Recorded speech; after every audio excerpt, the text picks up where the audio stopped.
Majelis Taklim Al-Salam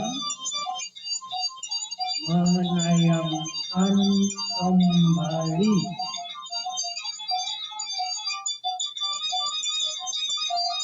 ceramah Ustaz Haji Hidayat MTA dengan judul asli inilah hikmah ibadah kurban yang tayangkan bulan Agustus 2019. Mohon izin untuk tayangkan kembali hanya untuk menyambung syiar. Terima kasih. Karena menjelang hari raya kurban, selamat menyaksikan sampai selesai supaya tidak gagal paham.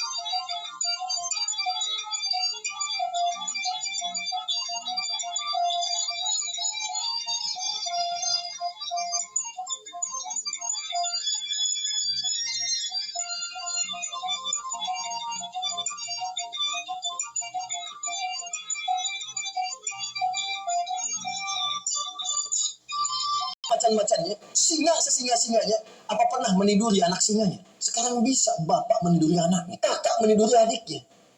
Allahu Akbar, ini lebih daripada binatang. Ada yang salah, anjing seanjing-anjingnya dianggap najis dengan segala rupa. Tapi ingat, ada anjing yang punya jasa sangat besar sampai diabadikan dalam Al-Quran. Karena dilambangkan seperti hewan, maka kita sembelih hewannya. Supaya kembali dan menyadarkan kita, jangan sampai kita seperti sifat hewan yang dominan. Sembelih. Nah, jadi kalau dia sama dengan binatang, pakai K. Misal saja ya. Fulanun kal khayli. Orang itu kayak kuda liar. Fulanun misalnya kal khimari. Orang itu kayak keledai, susah dinasehatin. K. Tapi kalau lebih daripada itu, adal. Bal adal. Lebih daripada itu. Bal huwa adal. Tapi dia lebih daripada keledai. Keledai itu gak bisa dengar nasihat, tapi kalau ditarik ikut. Orang ini jangankan ditarik, dengar aja udah marah. Keledai sekeledai-keledainya di Firaun ya. Sekeledai-keledainya dengar azan masih dengar. Manusia yang punya akal, punya takwa, walaupun ada nafsu, dengar azan bisa marah. Itu memahaminya seperti apa gitu. Makanya ada manusia yang perlu dikembalikan lagi, direset ulang. Reset. Supaya sifat-sifat yang mirip hewan ini hilang. Kalau lebih, kita sembelih kalau bisa hilang. Sifatnya. Makanya turun ayat, ada manusia yang mengadopsi sifat hewan. Nafsunya itu nggak bisa terkontrol, saking nggak bisa dikontrol, mirip bahkan lebih. Turun Quran surah ke-7, ayat 179. Awas. Pertama ancaman. Walaqad dzara'na li jahannam katsiran minal jinni wal ins. Hati-hati, siap-siap. Kami telah siapkan bahan bakar neraka. Bahan bakar neraka Jahannam. Bukan neraka biasa, Jahannam. Siapa bahan bakar neraka Jahannam itu? Kalangan manusia yang tidak bisa menjaga nilai kemanusiaannya, sama dengan hewan atau bahkan lebih. Jadi kalau ada yang seperti itu, sayangi mereka. Doakan, balikan lagi seperti semula. Siapa ciri-cirinya? Lahum qulubun la yafqahuna biha. Walahum a'yunun la yubsiruna biha. Mereka punya pikiran, punya akal, tapi buntu akalnya. Buntu, rakus-rakusnya. Monyet-monyetnya. Kasih kacang, ambil tangan. Kasih lagi, ambil kiri. Datang yang lain, usir. Tapi di area itu saja. Manusia semanusia-manusianya kok bisa lebih daripada monyet? Datang daerah orang, infansi. Yang punya rumah, suruh keluar. Gak mau, tembak. Bom, hancurkan. Ambil areanya. Lebih rakus daripada monyet. Pernah ada yang dikutuk jadi monyet untuk menunjukkan jangan seperti monyet. Yang sekarang lebih daripada monyet. Ambil, rakus, tembak, bom, bunuh, nggak peduli. Paling-paling cuma demo dikit habis itu bubar. Garis lagi, tangkap lagi, hancurkan lagi, penjara lagi, bunuh lagi. Manusia. Sekarang nampak. Sekarang nampak.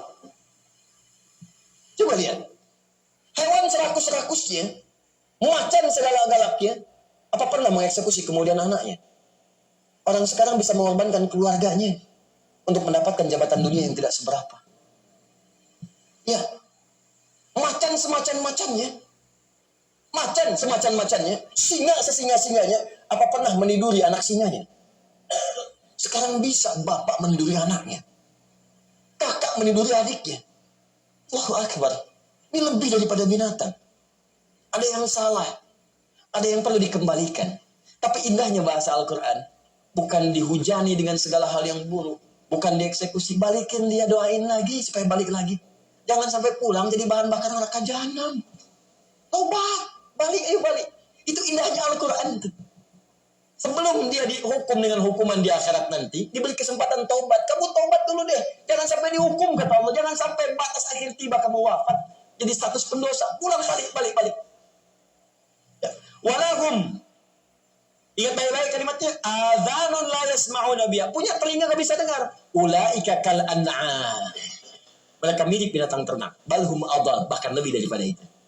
Nah, ini dia. Maka kesimpulannya. Tahan sebentar.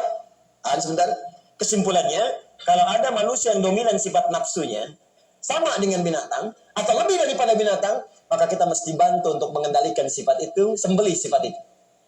Balikin lagi, supaya tenang lagi, benar lagi, reset, kembalikan ke awal, yakin kita akan pulang, yakin kita akan wafat. Jangan sampai wafat di bawah status hewan, rugi. Jangan sampai wafat di bawah status hewan, rugi. Jangan sampai wafat di bawah status hewan, rugi. Anjing seanjing-anjingnya dianggap najis dengan segala rupa. Tapi ingat, ada anjing yang punya jasa sangat besar sampai diabadikan dalam Al-Quran. Anjing yang sahibul kahf itu, penjaga gua itu, yang sangat luar biasa. Jangan sampai status kita merendahkan hewan di dunia, tapi oleh Allah dianggap lebih buruk daripada hewan. Balhum abal. Nah, makanya kita mesti punya satu momentum untuk mengembalikan keadaan kita, harus kembali ke asal mula. Harus kita hilangkan nih. Kita sembelih sifat-sifat buruk itu. Nafsu itu, yang seperti hewan itu. Bukan manusianya, sifat hewaninya. Karena dilambangkan seperti hewan, maka kita sembelih hewannya.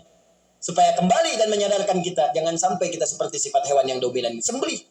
Makanya saat kita sembelih itu, kita ucapkan kalimat untuk kembali kepada Allah. Bismillah, ba'nya lil ghayah. Saya tunjukkan untuk kembali kepada Allah Subhanahu wa taala. Akbar. Bismillah, ya Allahu Akbar. Ya Allah, dengan penyembelihan ini mohon hilangkan sifat-sifat buruk saya, sifat-sifat hewani saya, seperti orang-orang yang di Mekah melontar jumrah untuk menghilangkan sifat-sifat buruknya. Bismillah, ya Allahu Akbar. Tanggalnya sama, 10 Zulhijjah. Sana lempar, sini sembelih. Makanya yang pertama dilempar di tanggal 10 itu jumrah Aqabah. Aqabah melambangkan nafsu. Lempar dulu yang nafsunya. Di sini yang disembelih hewan, sifat hewani, nafsu tadi. Begitu disembelih selesai, Bismillah, ya Allahu Akbar, kita menghadap ke arah kiblat, kemudian kita berdoa. Karena itu disebut dengan adha, mengambil makna udhiyah, menyembelih hewan di waktu duha untuk menghilangkan sifat-sifat hewan yang melekat pada diri kita, sehingga lahir sifat ketenangan dan ketentraman dalam diri kita.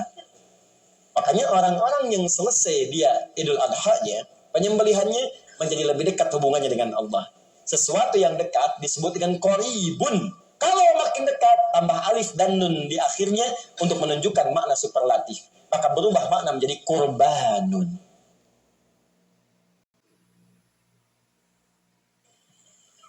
Kurban.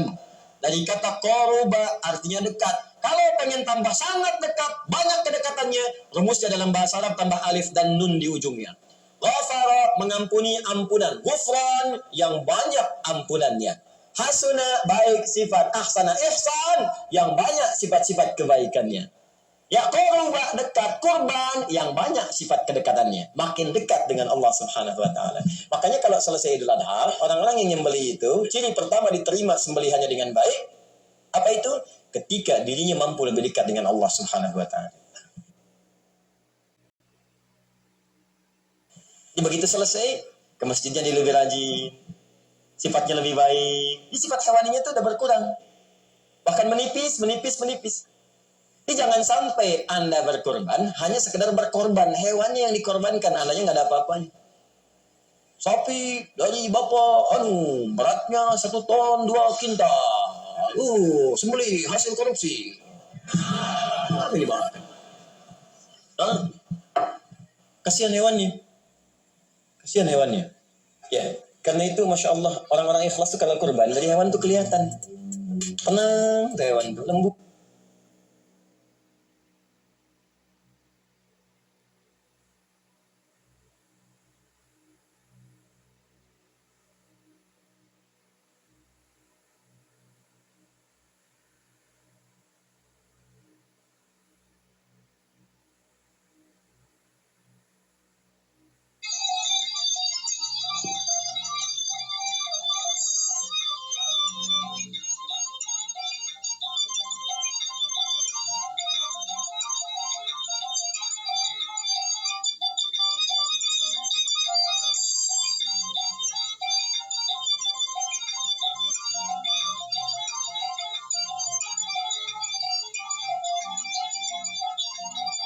Sampai di sini dulu. Mohon maaf kalau ada yang tidak berkenan. Wabillahi taufiq. Assalamualaikum warahmatullahi wabarakatuh.